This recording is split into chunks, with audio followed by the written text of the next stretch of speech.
Good evening to everyone. The last class I explained about physical equilibrium. Now let us start chemical equilibrium.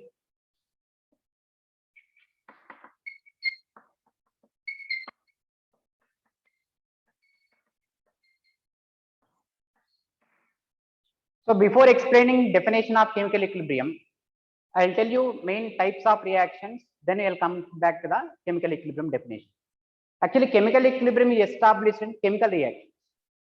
Generally, physical, if you take the phase transformations and all, solid is converted into liquid, liquid is converted into gas. If you observe the phase transformations, there we can observe physical equilibrium.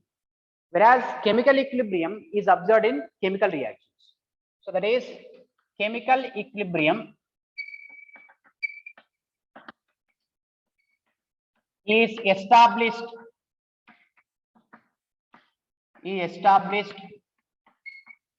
in chemical reactions.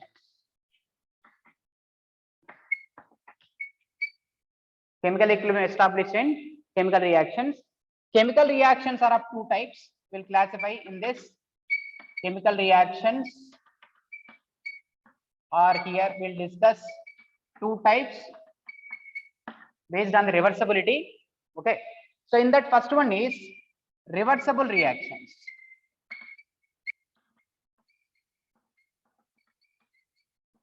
Reversible reactions. Reversible reactions means a reactant can be converted into product. Product can be converted back into reactants. And this type of reactions will never undergo completion. A is converted into B, B again converted back into reactant A. So these are said to be reversible reactions. When the reactions in which product can be converted back into reactants is called as reversible reactions. So I write it here, products are converted back into reactants. Products are converted back into reactants are said to be reversible reactions. In this, for example, if I take PCl5, PCl5 molecule on decomposition, it can form PCl3 gas plus Cl2 gas. This PCl3 Cl2 again recombine, it can form PCl5. Okay, so like this we have number of examples of reversible. So N2 plus 3H2. So whenever nitrogen hydrogens are combined in 1:3 ratio, we'll get here ammonia. So this process, you remember, we'll use this name of this process in further topics. That is Haber's process. Okay, when nitrogen hydrogens are combined to form ammonia, this type of reversible reaction, the process name is Haber's process. So another reaction, sulfur dioxide gas on reaction with oxygen, it can form sulfur trioxide gas. So this is called as contact process. This is said to be contact process. And similarly, we can write H2 gas plus I2 gas combined, it can form 2HI. Hydrogen iodide can be converted back into again H2 and I2. So these are reversible reactions. Reactants are converted into products. Products are again converted back into reactants. This type of reactions are reversible reactions. So there are 2 points you have to remember in this reversible reactions. One is all these reversible reactions never undergo completion. Means they will not, reactants cannot be completely converted into products, because products again converted back into reactants. So these never undergo completion. So I rated here these reversible reactions. Have written this. All of you written this first 2 points.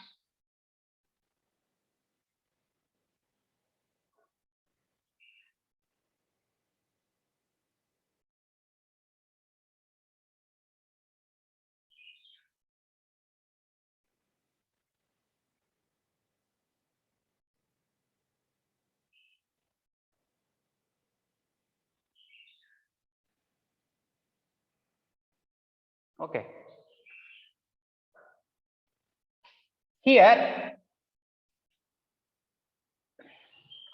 so remember that reversible reactions never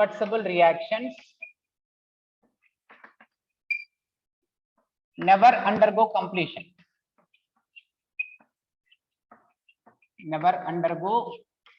completion. Means reactants cannot be completely converted into products here.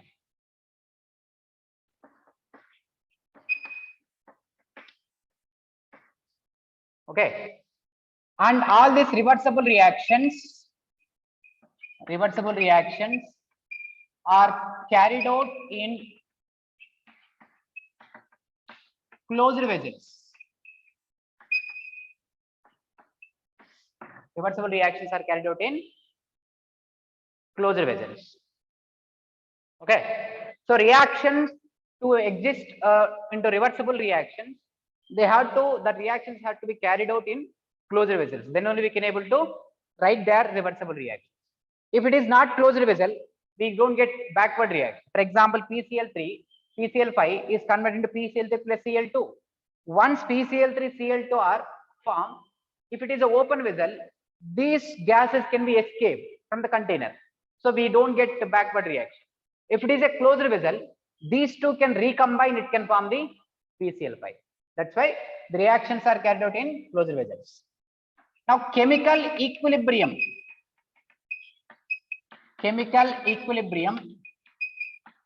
is established in reversible reactions.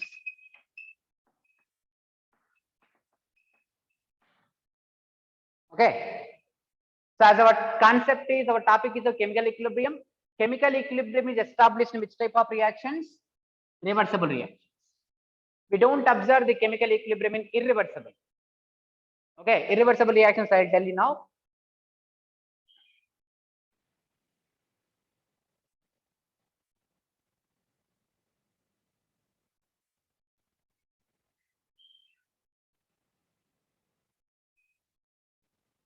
Okay,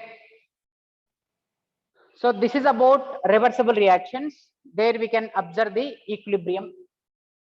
And second one is irreversible.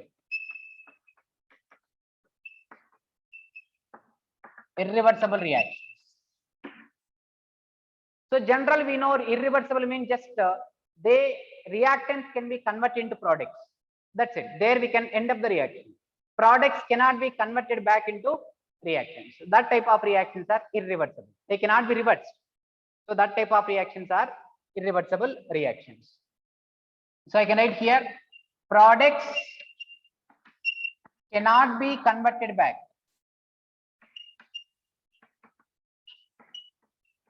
Cannot be converted back into reactants.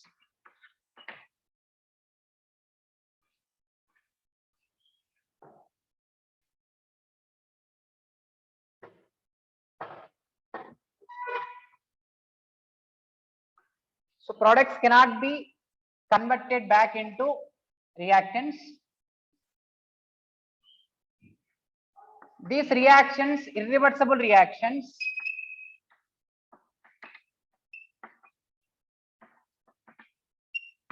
undergo completion.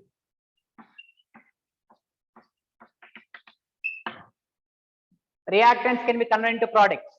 The reaction will be completed there itself. It cannot be converted back into reactants. So examples of irreversible reactions are AgNO3. This is said to be silver nitrate. It is called as silver nitrate. When silver nitrate aqueous solution is added to KCl aqueous solution, silver nitrate aqueous solution is added into the KCl aqueous solution, we will get AgCl precipitate plus KNO3. AgCl precipitate plus KNO3. This reaction is said to be precipitation reaction. Precipitation reaction.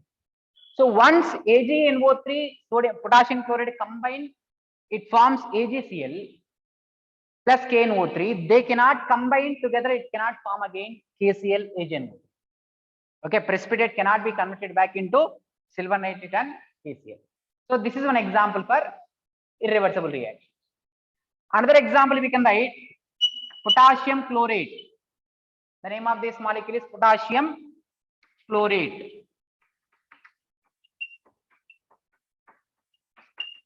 Potassium chlorate on heating, we get potassium chloride plus oxygen.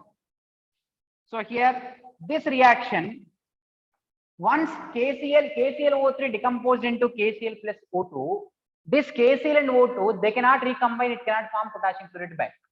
That's why this is another example for reversible. And the reaction between strong acid, strong base. And the reaction between strong acid, strong base, it can form salt plus water. It is said to be neutralization reaction. Neutralization reaction. So in this, all neutralization reactions are, we cannot say general statement that all neutralization reactions are irreversible. Here I am taking here strong acid, strong base. Strong acid, strong base reactions are said to be irreversible. If you take weak acid, strong base, strong acid, weak base, they are again reversible reactions only. Understood? Yes, combustion. Correct. Combustion reactions also irreversible. Combustion of hydrocarbons. Hydrocarbons on combustion, generally we get carbon dioxide plus water. So that is also irreversible reaction. They cannot be converted back. Okay, general example, if you see combustion, petrol on combustion, we get carbon dioxide plus water. Again, carbon dioxide water cannot recombine, it cannot form petrol. Okay, so those are reactions are irreversible. In all these irreversible reactions, we cannot able to identify chemical equilibrium. Understood? So in this, all these irreversible reactions, no equilibrium.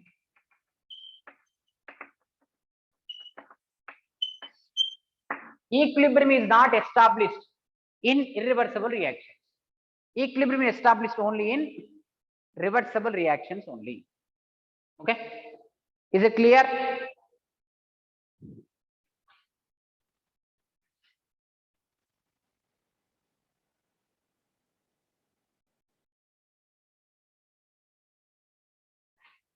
Okay.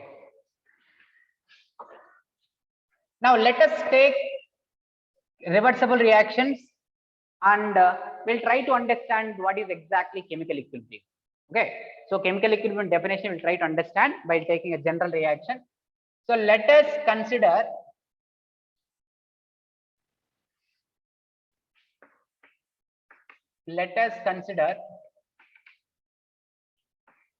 a reversible reaction. Reversible reaction is A is converted into A plus B is converted into C plus D.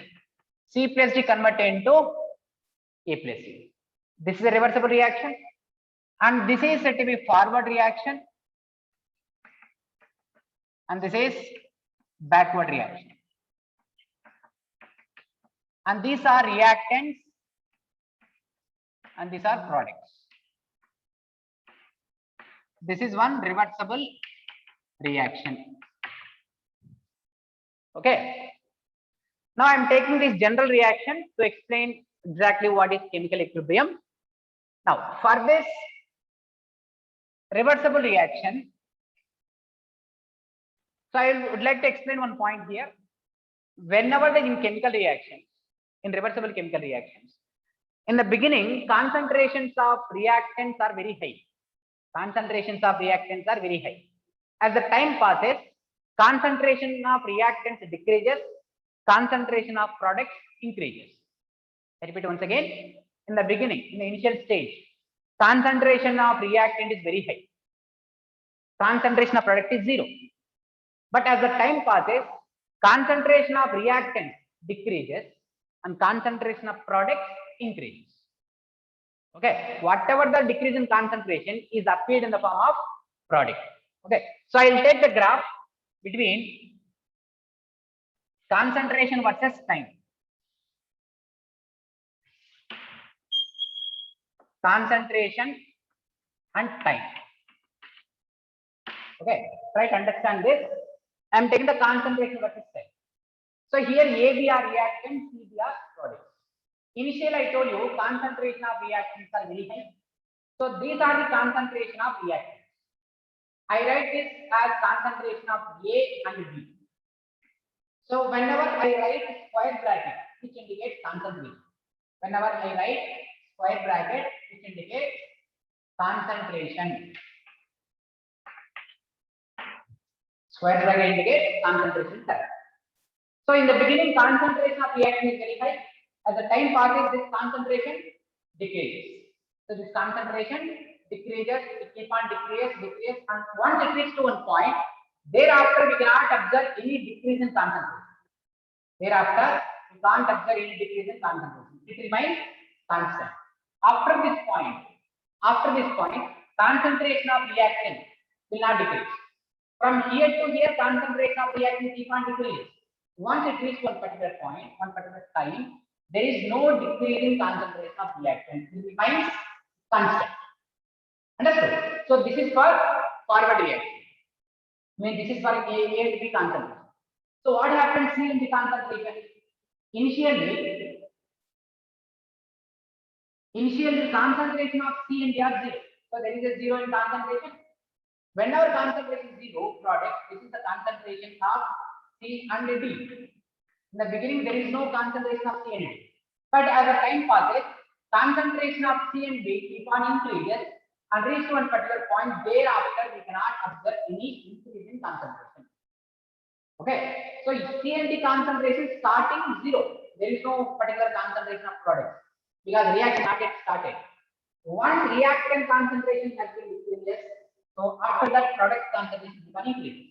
When product concentration keep on increase and reach to one particular point, thereafter it is do not increase further. It remains constant. So here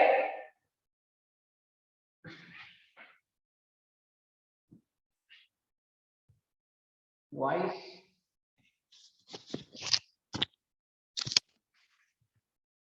is it okay now? Are you getting the voice now? Okay. You see, so here once it reaches to one particular point, after this point, at this point, after this, at this point, I'm telling, remember, observe this, at this point exactly, at this time, both reactant concentration, product concentration are remains constant. When the reactant concentration A and B and product concentration C and D having the remains same constant, that particular constant, whenever there is that particular constant concentration, that particular point, what we can write as equilibrium point. This is equilibrium stage. What is equilibrium stage? At equilibrium stage, the concentration of reactants, concentration of products do not change with the time. Repeat once again. At equilibrium point, concentration of reactants, concentration of products do not change with the time. Or concentration of reactants and products remains constant. Whenever it remains constant, that is said to be equilibrium point. So I write it here, a stage in which both concentration of reactants, concentration of reactants and products remains constant, or we can also write do not change with the time. Do not change with time is called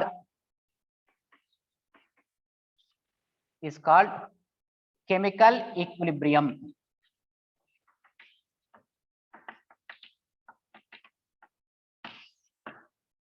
Chemical equilibrium.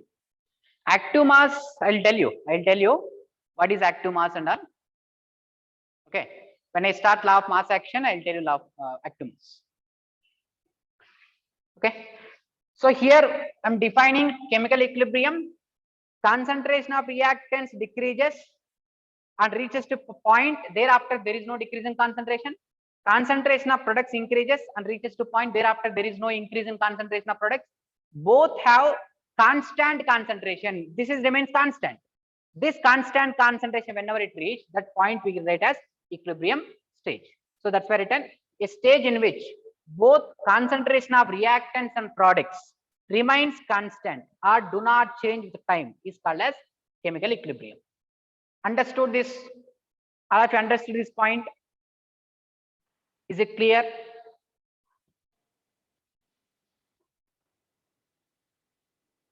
Okay. Now, for same equation, I will take another graph to explain again chemical equilibrium. We will define the chemical equilibrium in different another way. Here I am taking time. Here I am taking rate of the reaction. Rate of the reaction, but speed with respect to time. So rate of the forward reaction with respect to time, rate of backward reaction with respect to time, we'll observe and we'll try to draw a graph. Okay, here what happened? This is forward reaction. Mean A plus B converted into C plus D said to be forward reaction. C plus D converted into A plus B said to be backward reaction. So what happened? In the beginning, concentration of reactant is very high. When the concentration of reactant is very high, the rate of forward reaction actually in the beginning very high. Rate is very high for forward reaction. After some time, concentration of reactant decreases. When concentration of reactant decreases, rate of forward reaction also decreases. So this is rate of forward reaction. Decreases and reaches to a particular point. So this rate decreases and reaches to a particular point. Thereafter, we cannot observe any decrease in concentration, decrease in rate. This is rate of forward reaction. Rate of forward reaction. So the rate of forward reaction in the beginning very high because concentration of reactants are very high. As the time passes, concentration of reactant decreases. When concentration of reactant decreases, rate of reaction also decreases. It decreases to a particular point. Thereafter, we don't observe any further decrease in the rate. Thereafter remains constant. Similarly, once A and B are converted into products are forming, rate of backward reaction, what happened? Slowly increases. In the beginning, rate is very nothing for backward reaction because there is no product concentration in the beginning. But as the time passes, concentration of C and D increases, rate of backward reaction slowly increases and reaches to a particular point. Thereafter, there is no further increase in rate of backward reaction. Okay, it increases, rate of backward reaction increases initially and reaches to a particular point. Thereafter, there is no increase in rate of backward reaction. So this particular point I am telling as this particular point is said to be equilibrium point or equilibrium stage. What we can define another way, equilibrium, a stage in which rate of forward reaction is equal to rate of backward reaction.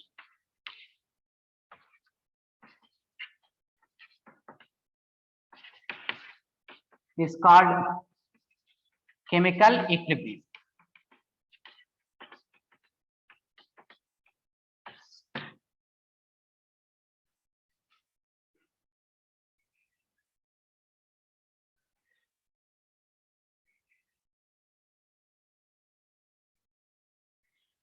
So one point to remember, when you take concentration versus time, concentration of reactants, concentration of products remains constant. I written remains constant. I didn't write concentration of reactant is equal to concentration of products. Concentration of reactant products are both are different. They will not be equal. Concentration of reactant will not be equal to concentration of product. Both concentration of reactants and products remains constant. That is equilibrium stage. Whereas if you take the rate versus time, rate of forward reaction, rate of backward reaction, both having same rate here, but here is not same concentration. Concentrations are different here. Concentration of reactant is different. Concentration of product is different. Both are different concentration. So if you see, this is the concentration of reactants after some time. This is the concentration of product after some time. Both are not equal, but remains constant. They do not increase or decrease. But here, rate of forward reaction, rate of backward reaction, rate of forward reaction, rate of backward reaction, after some time, after some point, they reaches to the same rate exactly. That point we rate as equilibrium point. Is it clear?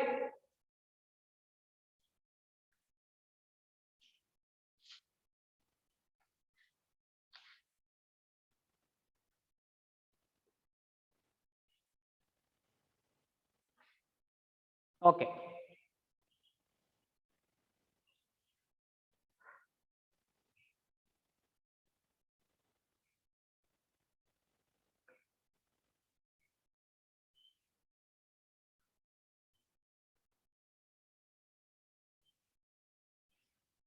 See. So remember that chemical equilibrium is a dynamic equilibrium. Chemical equilibrium is a dynamic equilibrium. What does it mean? I'll explain. First, write complete first.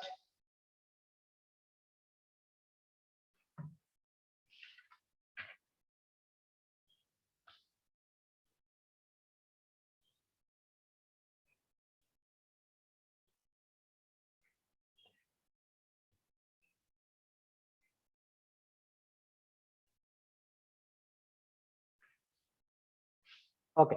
See.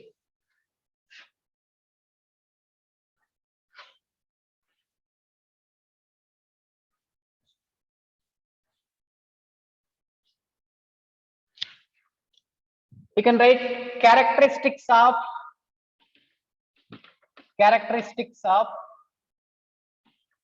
chemical equilibrium. Characteristics of chemical equilibrium.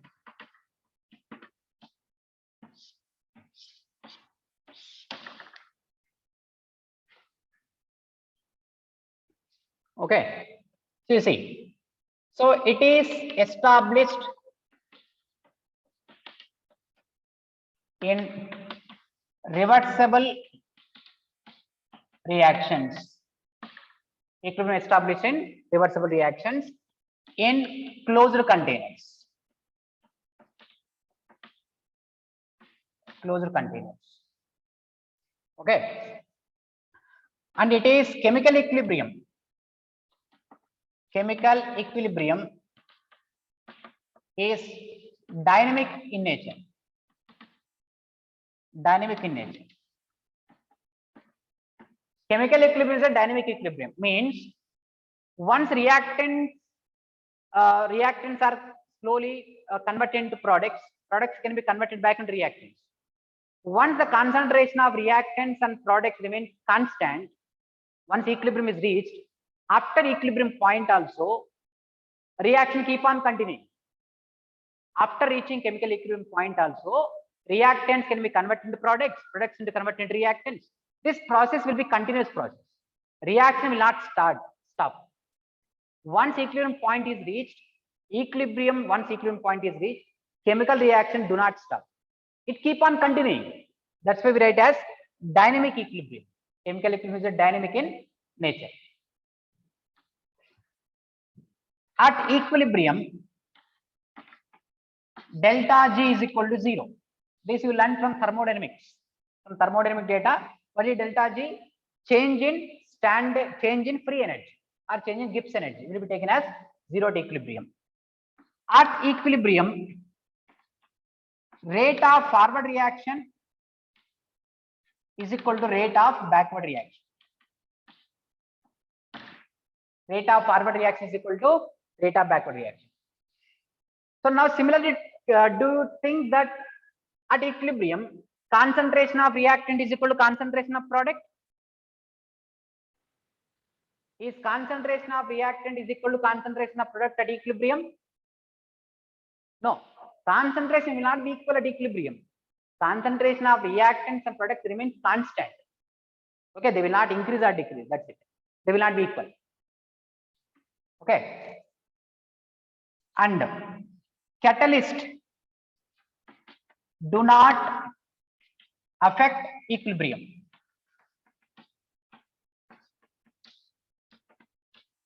Catalysts do not affect equilibrium. Even if we add any catalyst for reversible reaction, after reaching equilibrium point, when we add the catalyst, it won't change the equilibrium position. It won't affect equilibrium position. That's why I'm writing here, catalysts do not affect equilibrium position or equilibrium condition. And last one important point, equilibrium is established from either directions.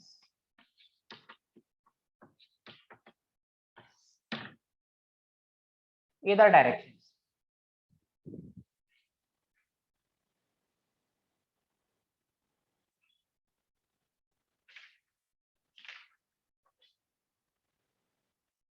Okay. From the both directions, equilibrium is established at the same point. Okay. If you take the reactants to products or products to reactants, in both the directions, we can able to observe the equilibrium point at the same point, at same stage. Okay. So equilibrium is established from either directions. So these are the main characteristics of chemical equilibrium. And last and very important point is, at equilibrium, the measurable properties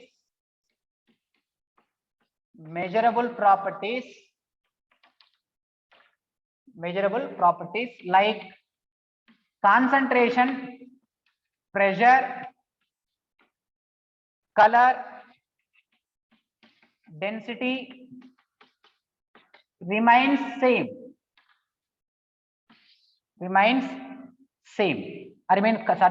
Constant.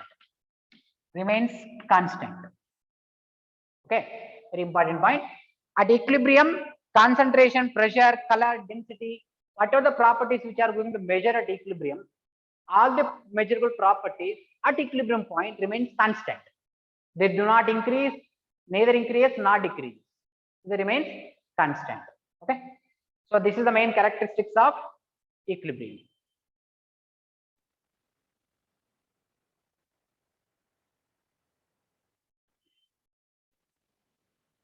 Is it clear? I hope you know what is now chemical equilibrium, how chemical equilibrium is reached. So what are the main aspects we have to learn at equilibrium, where we can observe the equilibrium, which type of reactions, which type of containers, what are the properties which remain same, which will be equal, which will not be equal. Everything we have to remember about equilibrium point. Okay. Now let us learn types of chemical equilibrium. Right here, types of chemical equilibrium.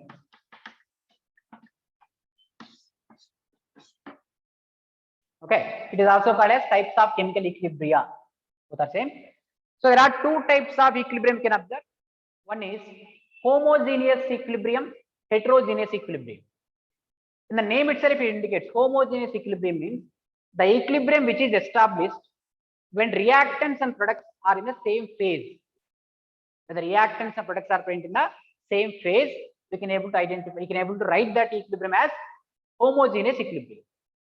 If the reactants and products are both at different phase, then it is called as heterogeneous equilibrium. Okay, so it is of two types. First one is homogeneous equilibrium.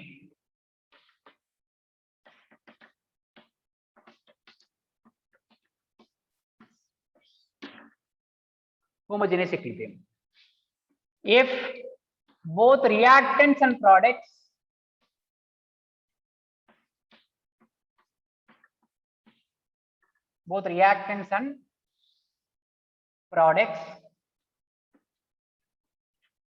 are in same phase, then it is called homogeneous equilibrium. Homogeneous equilibrium. I'm talking about in reversible reaction. Okay, we have to consider reversible reaction. Then only either homogeneous or heterogeneous equilibrium can be observed. Okay, see. So example, you can see H2 gas plus I2 gas combined, it can form 2 HI gas. Here reactants are in gas phase. H2 in gas phase, I2 in gas phase, HI also in gas phase.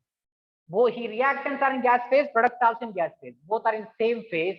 Then it is called as homogeneous equilibrium. Okay.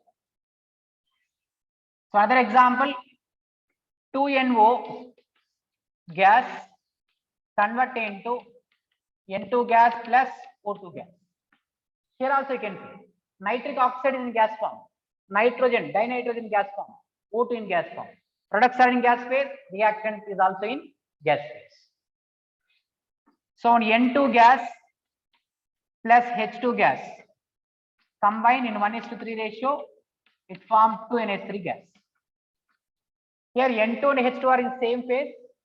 Ammonia also in the N2 and H2 in gas phase. Ammonia also in gas phase. So reactants products are both in same phase. It is said to be again homogeneous equilibrium. Are you able to follow? Are you able to understand the points?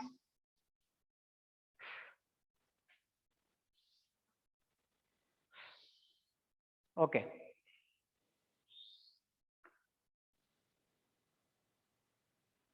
Okay, ma'am. Next one, heterogeneous equilibrium. Heterogeneous equilibrium. Heterogeneous equilibrium is just opposite of this. Homogeneous equilibrium where we can see both reactants and products are in same phase. Whereas in heterogeneous equilibrium, reactants and products are in different phase. So if reactants and products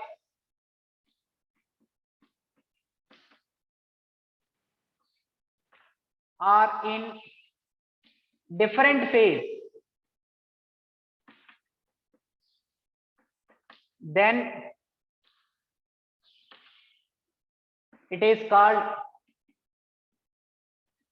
heterogeneous equilibrium.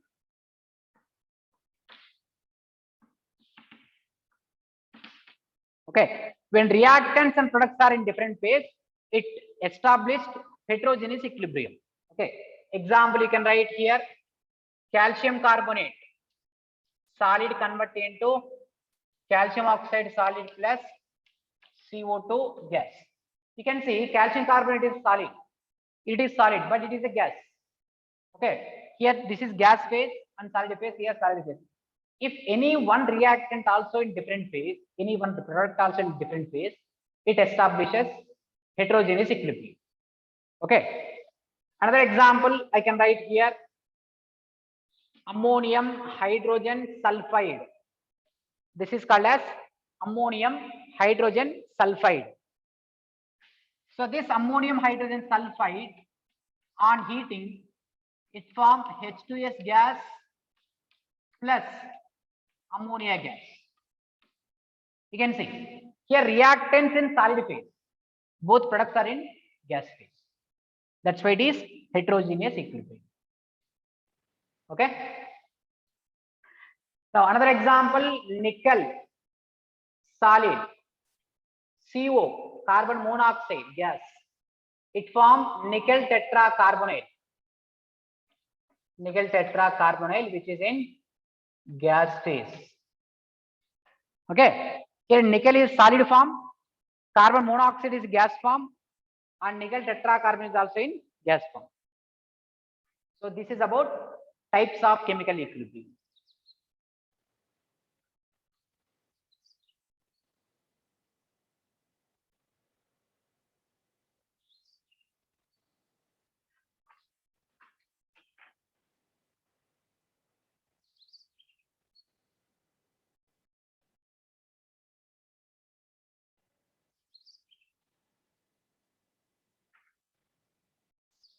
Okay. So next,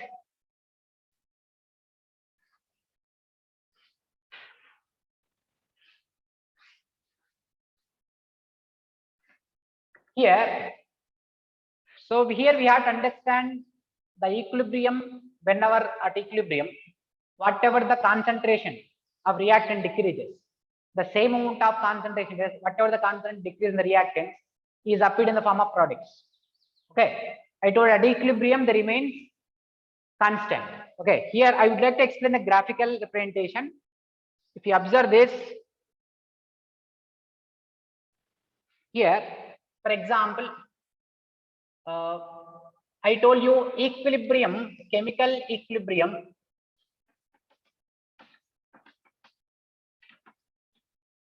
is dynamic in nature.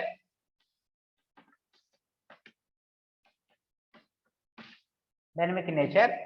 Let us understand this. I'll take H2 plus I2, convert into 2HI. Okay. So try to understand this concept. This concept we apply while solving the numericals. Whenever you solve numericals, we apply this type of methodology. Okay. Understand this. So initially, let us take the concentration of H2 and I2 will be taken as 2 moles.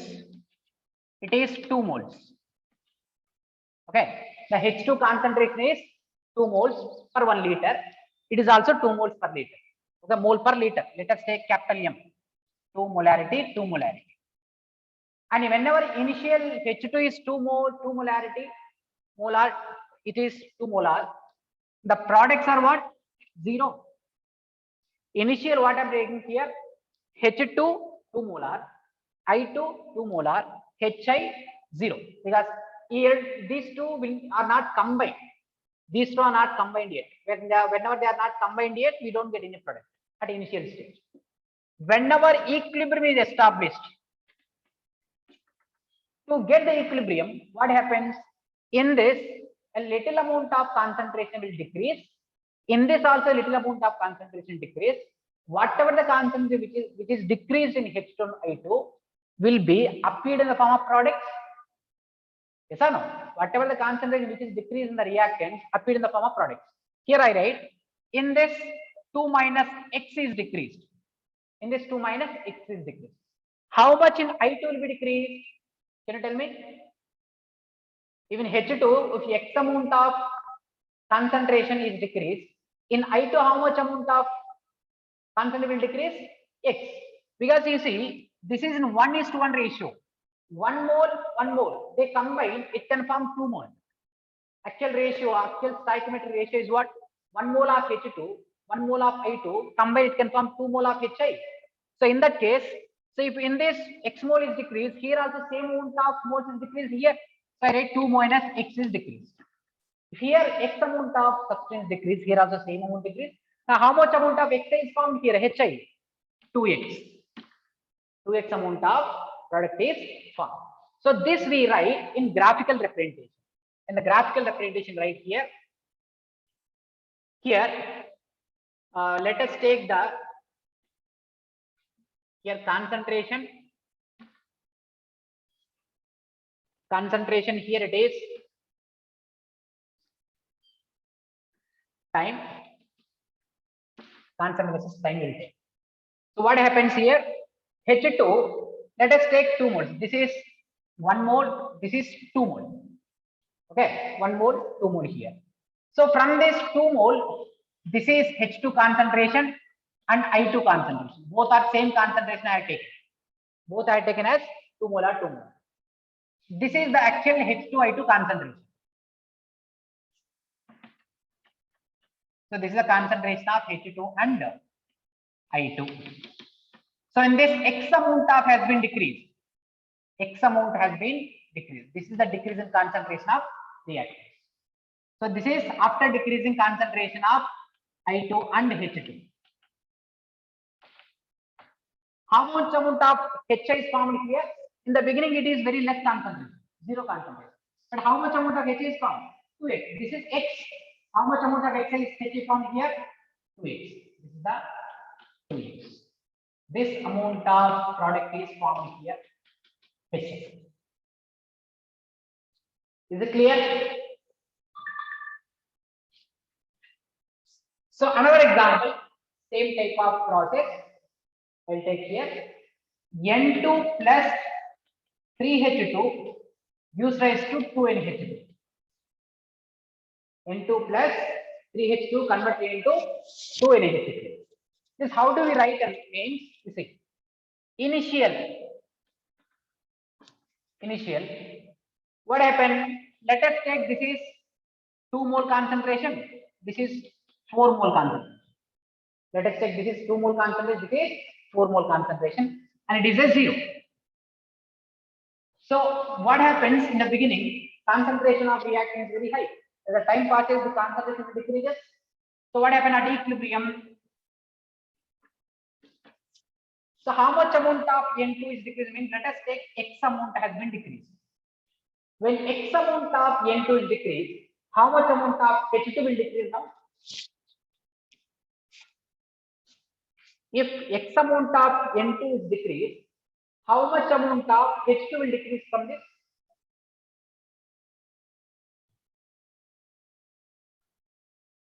To X, no. You see, here it is 1:1 ratio. It is 2 moles are forming. You have to observe the given balance equation.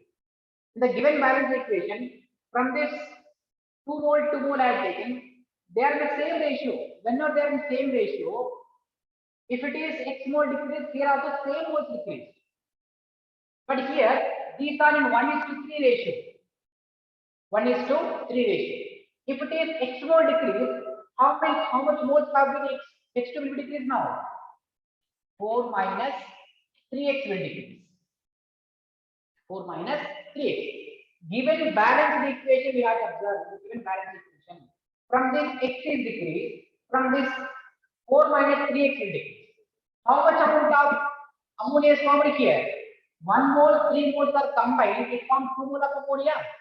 Similarly, x mole decreases, 3x is decreased. Here, amount of ammonia is formed is 2x only. So be careful.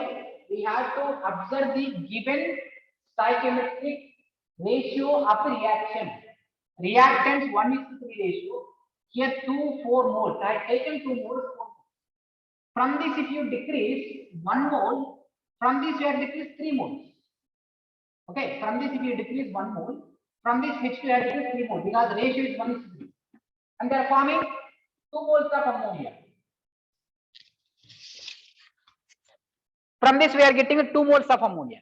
When 2 moles of ammonia is forming, so here x and 3x are decreased, we will get 2x. We don't get 4x here because the ratio is what? 2 moles. Understood? Is it clear? Shall I explain once again?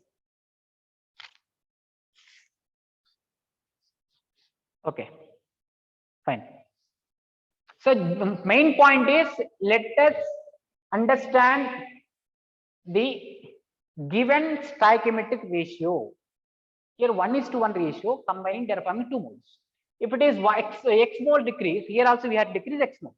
Forget about the initial. Initially it may be anything. It may be 2 moles. If they are same moles or different moles, if it is 10 moles, 15 moles, whatever it may be. Initially it may be anything else. But whenever at equilibrium point, whatever the amount of substance of H2 is decreased, the same amount of I2 is decreased because here 1:1 ratio. And 1:1 ratio, they are combining, they are forming 2 moles. So here also we have to form 2 moles of product. Here if you decrease x, here if you decrease x, you have to form 2x. And here also it is 1:3 ratio. So if you decrease 1 mole from the N2, we have to definitely decrease 3 moles from H2. So 4 minus 3x we have to decrease. And 2 moles of ammonia is forming, so you have to write 2 moles of x. Okay. So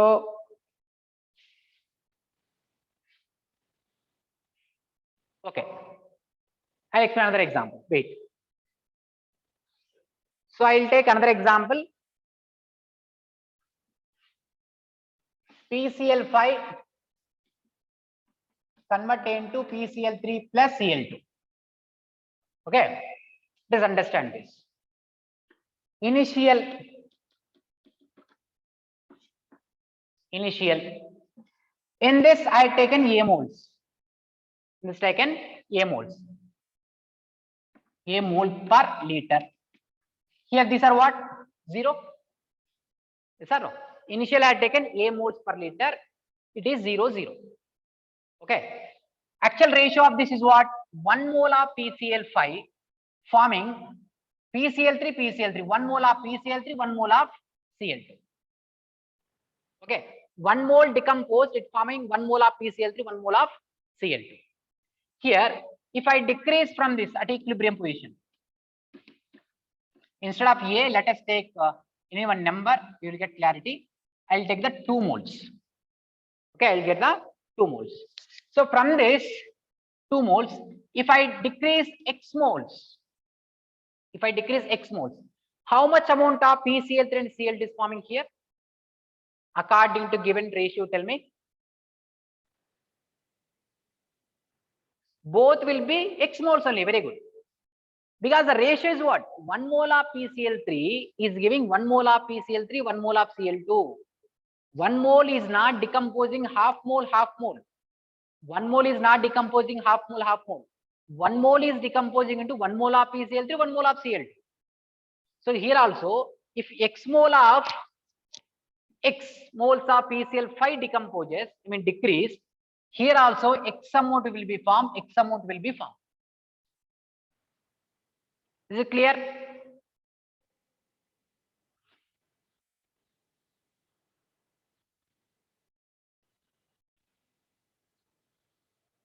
Okay. Okay. Another example, if you want, I'll explain once again. Another example.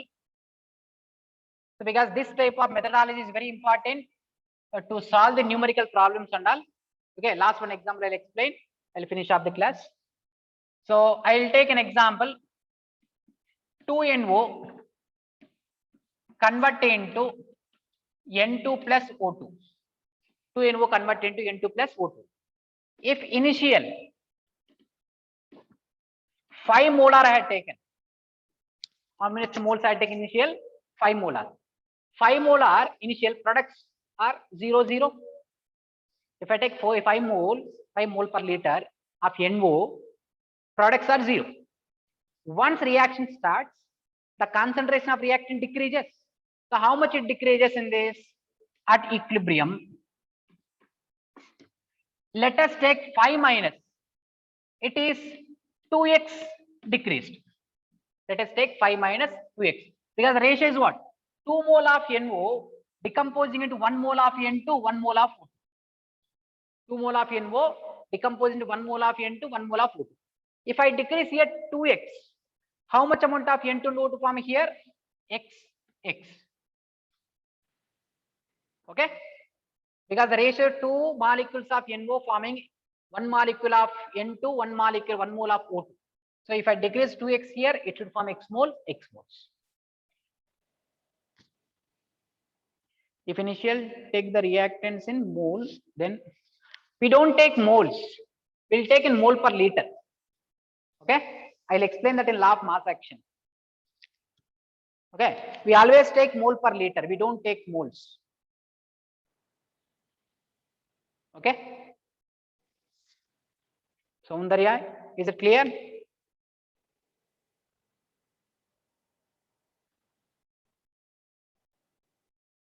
Okay? We always take moles per liter because we'll take the concentration. So I'll tell you what is concentration, what is partial pressure, only what is active mass. Next class I'll explain. Okay? There is law of mass action. Is it clear so far?